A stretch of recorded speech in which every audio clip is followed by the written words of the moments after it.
Maya Johnson's feet ached as she pushed through the gleaming glass doors of the Silicon Diner. The morning sun hadn't yet climbed above the Austin skyline, but she was already on her second cup of coffee. Her black clearance rack work shoes squeaked softly against the freshly mopped tile as she made her way to the locker room. "Morning, Miss Maya," called out Jerome, the elderly janitor, tipping his mop toward her with a smile. "Morning, Jerome," she replied, managing a tired smile. "Trying to catch up on paperwork before the rush." What she didn't say was that she'd already been up since 41 a.m., stocking shelves at the grocery store before this shift began. Inside the locker room, Maya pulled her pressed black uniform and white apron from the hook. Her fingers brushed against a crayon drawing taped inside. The locker door, two stick figures holding hands under a rainbow. Zoe, her 8-year-old daughter, had drawn it last week from her hospital bed. Maya's chest tightened. Zoe's surgery was 2 months away. Life-saving, the doctor said, but at a cost of $75,000. Even with insurance, Maya had already sold her car, downsized their apartment, and taken every shift she could, but the mountain of bills still towered. No matter how much she worked, the number barely moved. As she tied her apron and smoothed back her neatly pinned hair, Maya gave herself one last look in the tiny mirror. Her under-eye circles were masked with concealer, and her smile practiced. The Silicon Diner was no ordinary restaurant. Nestled in Austin's bustling tech district, it attracted startup founders, software execs, and the occasional billionaire. If you got lucky with the right table, the tips could be massive. She'd once watched a coworker walk out with a $2,000 tip from a tech CEO. But more often, Maya served tired engineers who left loose change behind. Sarah, another waitress, burst into the locker room with wide eyes. "Tech World just announced another round of layoffs," she said. "Expect a lot of goodbye lunches today." Maya nodded, her stomach sinking. Goodbye lunches meant people trying to numb their panic with overpriced coffee and eggs, and all it did was remind her how fragile her own situation was. The diner opened at exactly 7:30 a.m. Maya moved table to table with mechanical grace, balancing trays of avocado toast and artisan pancakes. She remembered regulars' names, food allergies, and who preferred oat milk to soy. She refilled coffee without being asked and smiled even when no one smiled back. By 10 a.m., her feet were numb. At 11:30, she grabbed her break and ducked into the back office with a pile of insurance statements and hospital bills.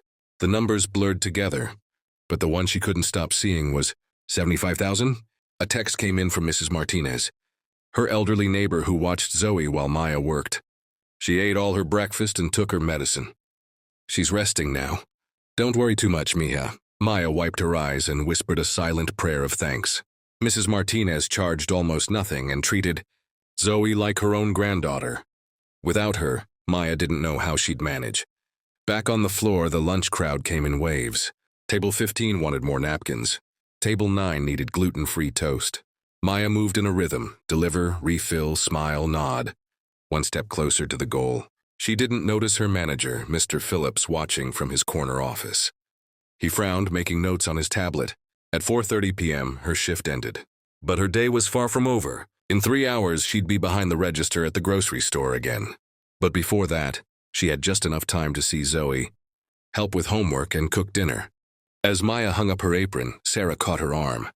"We're going out tonight," she said. "You should come."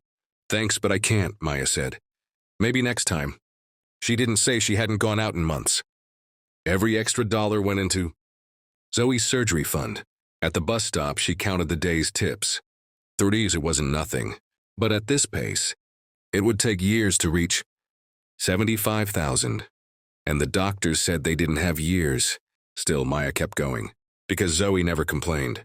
Zoe still drew rainbows. And somewhere across town, a man in a black t-shirt sat alone in a quiet office at the Bill and Melinda Gates Foundation, wrestling with a different kind of problem. He was about to step away from his team and his handlers, frustrated and exhausted. And in less than 24 hours, his life and Maya's would collide in a way that neither of them could have imagined, over something as simple as a grilled cheese sandwich. The next evening at the Silicon Diner started like any other. Maya's muscles were sore from her morning shift at the grocery store. They'd had her unload 3 delivery trucks, one after the other. But she couldn't complain. Overtime meant extra money, and extra money meant getting Zoe a little bit closer to that surgery. "Mommy, can you help me with my science project tomorrow?"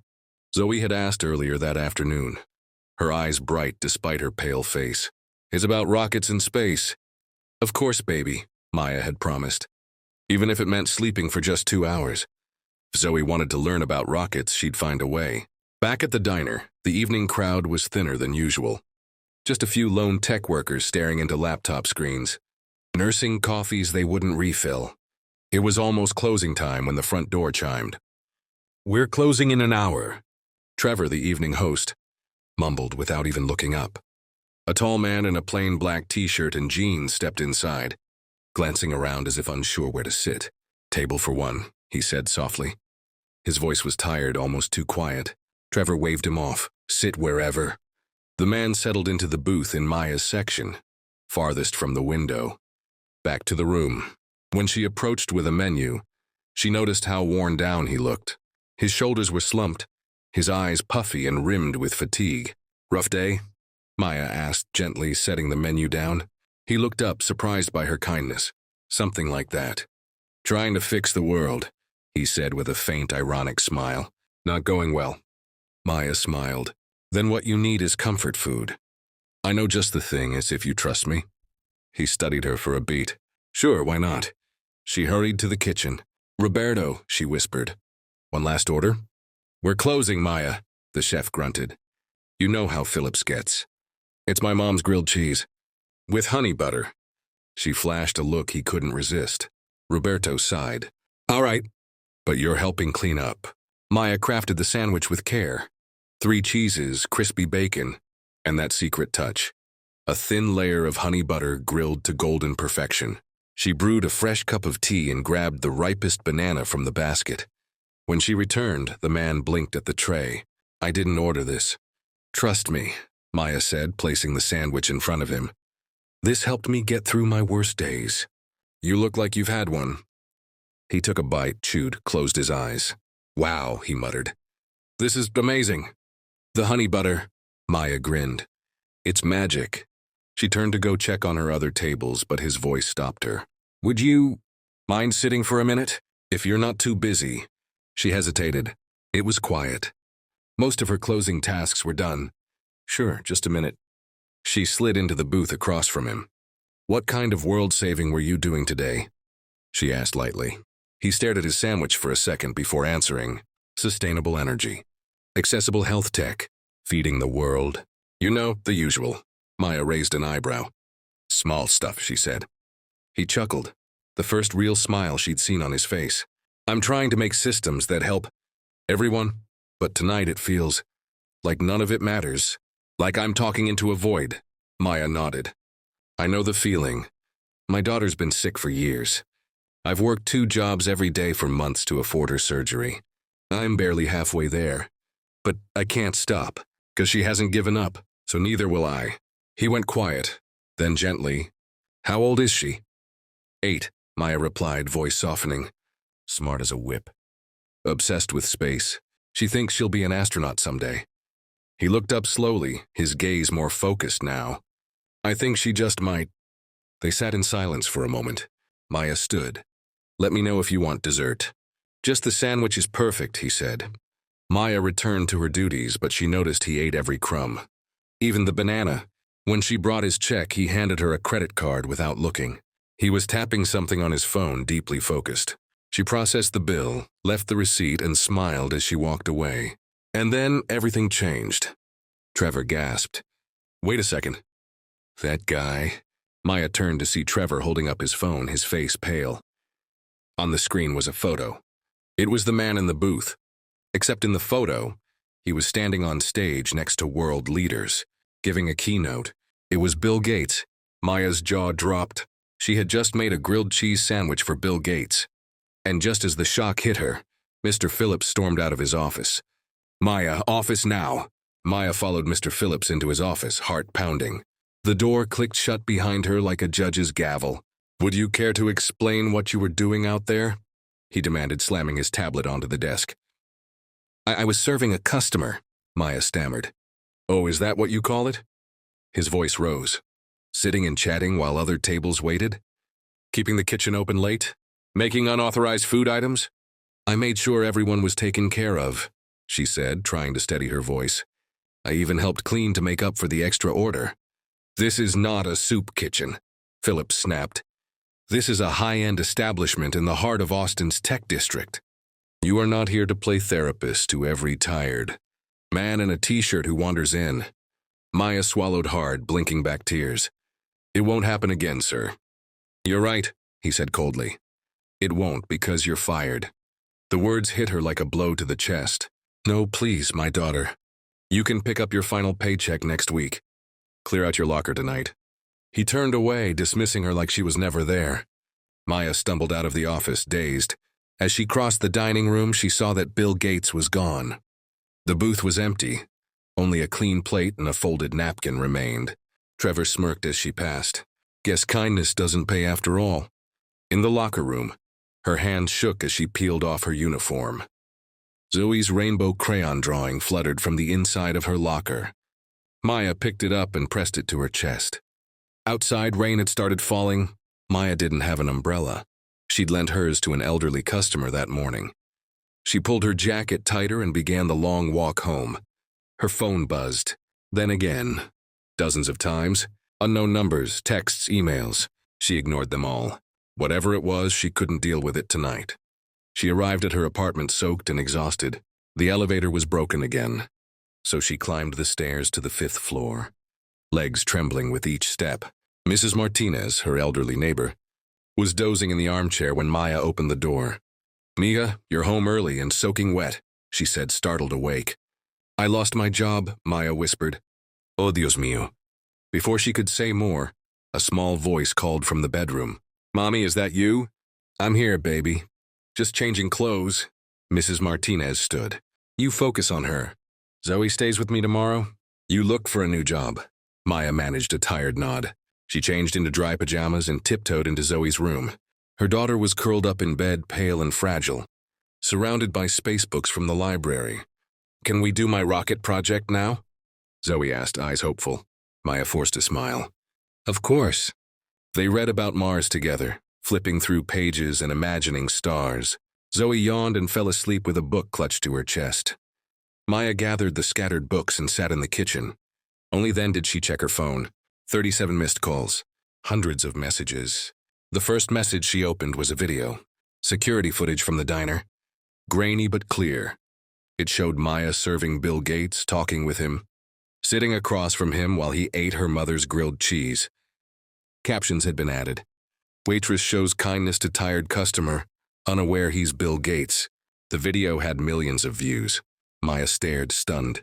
The comments poured in. This is what real service looks like. She didn't know who he was and treated him with care anyway. Fire the manager. Hire the waitress. Her hands shook as she read them.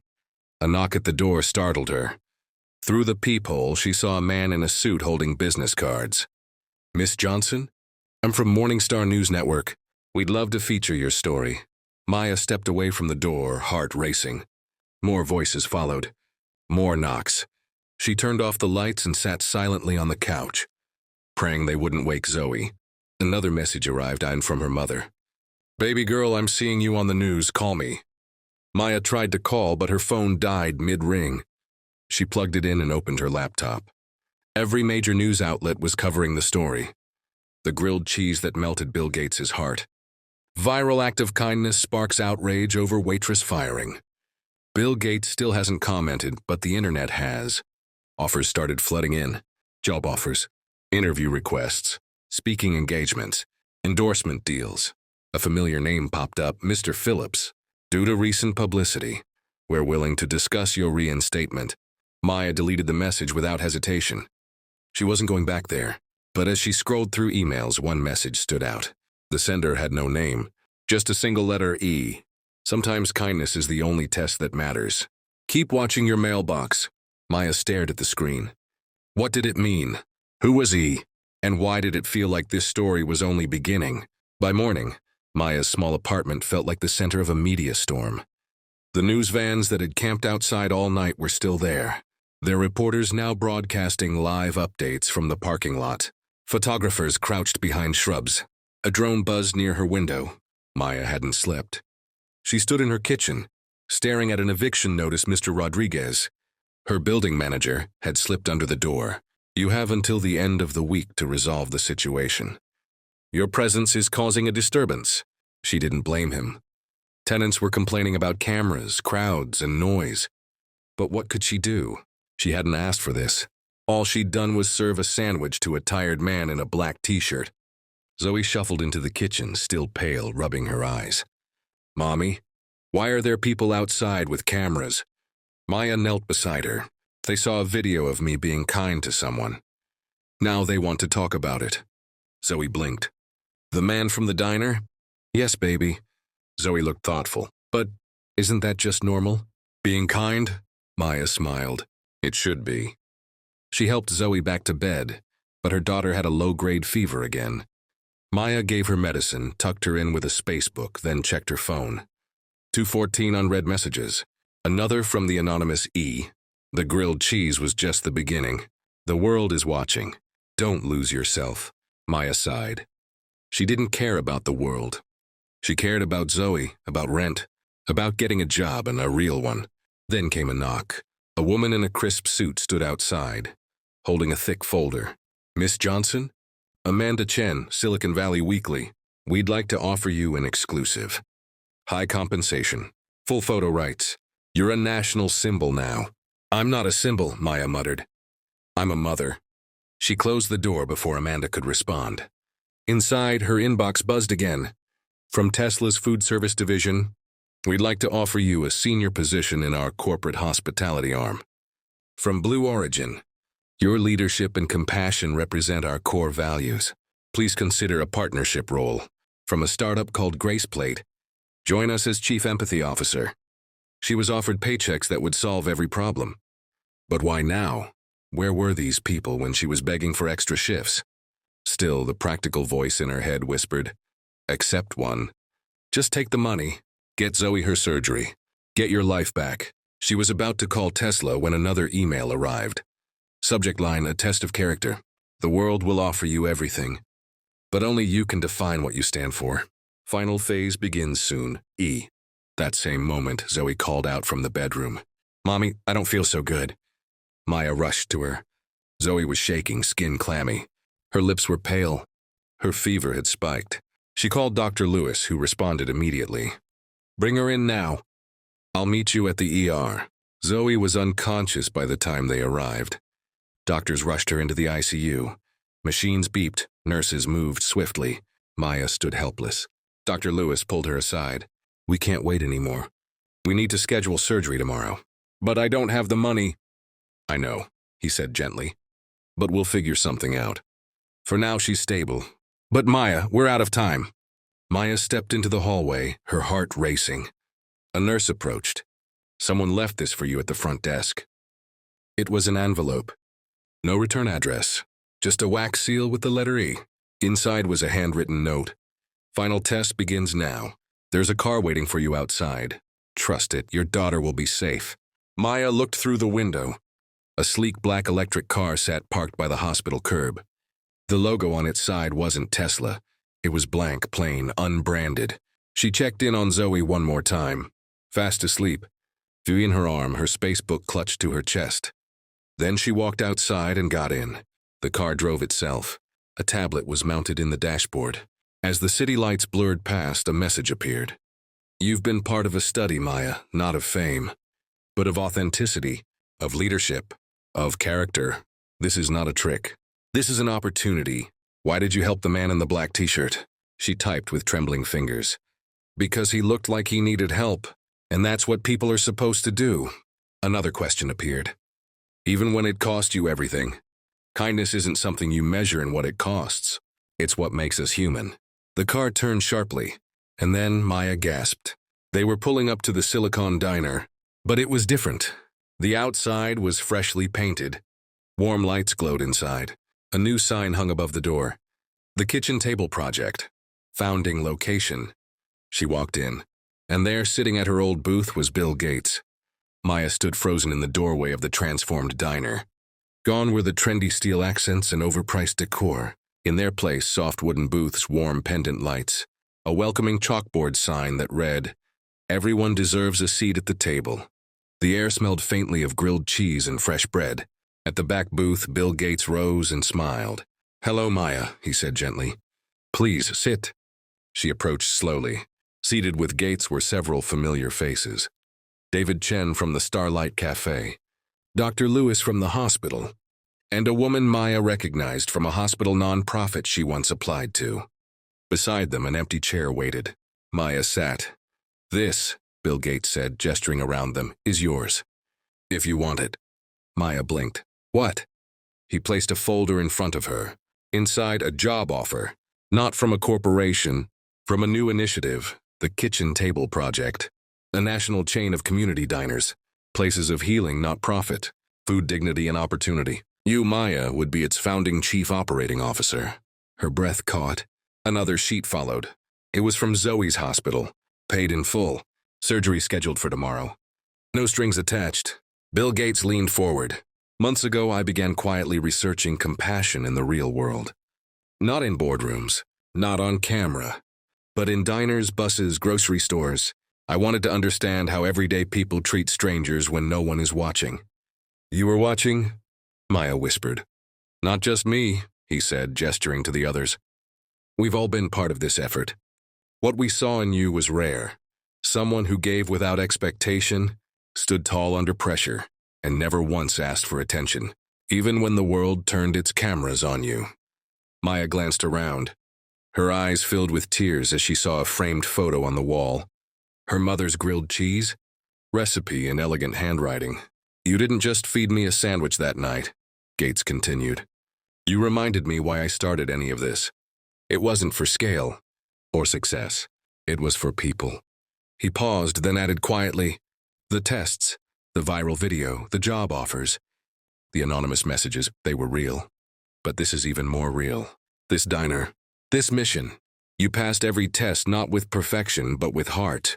Maya felt a hand on hers. It was David Chen. "We've been waiting for someone like you," he said. "You're not being rewarded. You're being invited."